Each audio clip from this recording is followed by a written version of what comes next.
শ্বশুরের প্রাণ কেড়ে নিয়ে গেছে গো।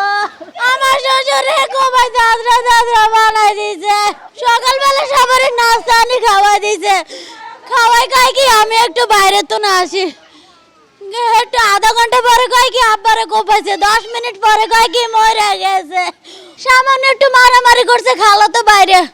এটা নিয়ে এখন আমার শ্বশুর কয়দিন আগে 2 দিন আগে আমার স্বামীরা মারার লাগে এরা কন্ট্যাক্ট করছিল, তারপর 17 তারিখ করে আমার স্বামীরা জেলখানায় দিয়ে দিয়েছে।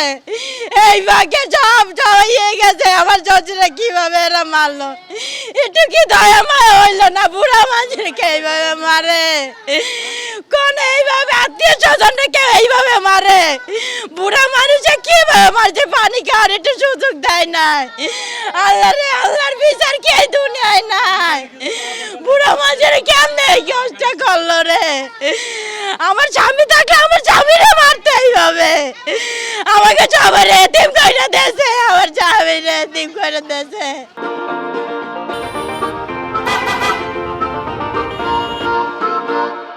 কোনো টাকা পয়সার লেনদেন আছে, মানে নাজমা দিয়ে নিয়েছে কিছু সামান্য টাকা পয়সা, যা আমি সঠিক বলতে পারছি না কয় টাকা। কিছু টাকা পয়সা নিয়েছে, এটা নিয়ে নানান গ্যাঞ্জাম। আরও মানুষকে টাকা পয়সা নাজমা দিয়েছে, সবার লোকে গ্যাঞ্জাম করে। থানায় অভিযোগ দেওয়া হলেও অভিযোগটা কার্যকরী হয় না, নাজমার নামে কোনো অভিযোগের কার্যকরী হয় না। এইভাবে করতে করতে উনি একটা সাংবাদিক ডাইকে করছিল যে নাজমার ব্যাপারে। তার কয়েকদিন পর উনার বড় ছেলেরা মামলা দিয়েছে।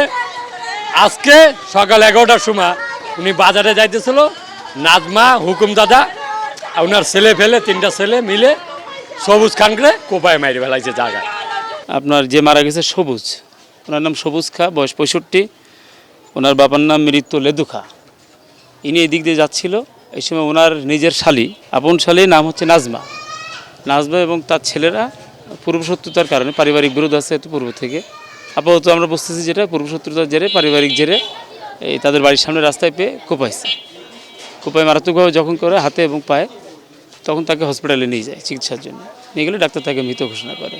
পূর্বে পারিবারিক এবং শত্রুতা রয়েছে এবং নাজমা এই ঘটনার সাথে জড়িত আমরা প্রাথমিকভাবে সংবাদ পেয়েছি।